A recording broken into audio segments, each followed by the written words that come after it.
know who's cleaned up from the interest rate rises that are punishing so many Australians? It's the banks. I mean, today the Commonwealth Bank posted a gigantic profit, $10 billion, and paid its boss, Matt Comyn, $10 million in pay and performance bonuses, which even he admitted today to Sky News' Ross Greenwood might seem a lot. Yes, I recognise that, and equally I'd say the way I and other members of my leadership team are remunerated are based on very clear performance metrics that are set over multiple years.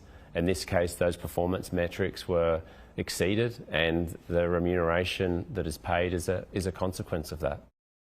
I wish I had performance metrics like that. Joining me is the panel.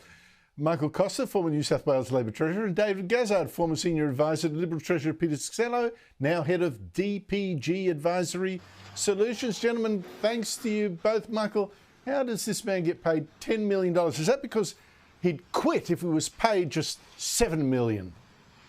Well, look, Andrew, I find a lot of these salaries obscene, given my background. And by the way, I also find some of the departmental heads in the public service salaries obscene. But look, you know, what I find extraordinary about this is that these banks, our big four, are virtually regulated monopolies since the GFC. They've got government guarantees, and I find it extraordinary that he's exceeded his performance metrics at a time when interest rates have gone up. He had nothing to do with that. But at the same time, if you look at his report, his cost structure, which he has got something to do, has gone up 50%. So, look, at the end of the day, this is a matter for the board. The performance metrics really need to be looked at. I don't criticise the banks for making a profit, but I think that we've got to be clear here. This profit's on the back of a fortunate conjunction of interest rate rises rather than, I think, anything they've really done themselves. And that's the reality here. You know, I think it should be modest. Well, you mentioned monopoly there. David, monopoly money obviously is getting tossed around to that bank. But what does this bank profit tell you? I'm with Michael there. I do not want banks to run lean or even, heaven forfend, run a deficit, because then we're all in strife. But a profit that size, what does it tell you? Well, the banks can't be sold and they can't be merged under the Four Pillars policy.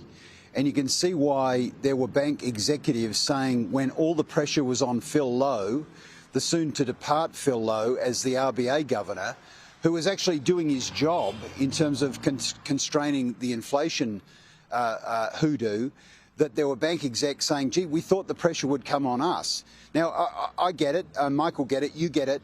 The banks have an obligation to their shareholders, but you can see why in countries around the world where profits like this are being reported, you know, people like the Italian government have introduced just today a 40% bank profit tax. So results like this, you know, are in line with the fiduciary duties of the banks. We all get that. You get bonuses when you achieve certain metrics. But this will put an enormous amount of pressure on the Treasurer and the PM to start, you know, reviving discussion amongst the caucus of warming up a bank profit tax. And it's certainly happening elsewhere in the world. And I'm not a tax guy, but you can sort of see the pressure that's going to start coming. Well, look, I oppose taxes. Look, I've got to say, David, I don't like that kind of talk from you because I'm a Commonwealth Bank shareholder, but I'll let it slide and hope that, Michael, that you've got an objection to what David just said. My dividends. Yeah, look, I just don't think taxes is the solution. The problem here is these boards are really not under pressure. There's no competition.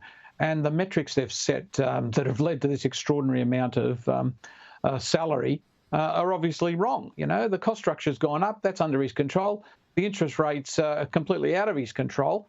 All they've done is passed on the total cash rate from the RBA. So, look, it's any idiot could almost do this. So, look, I think that's the problem here. We need more competition rather than less competition and taxes.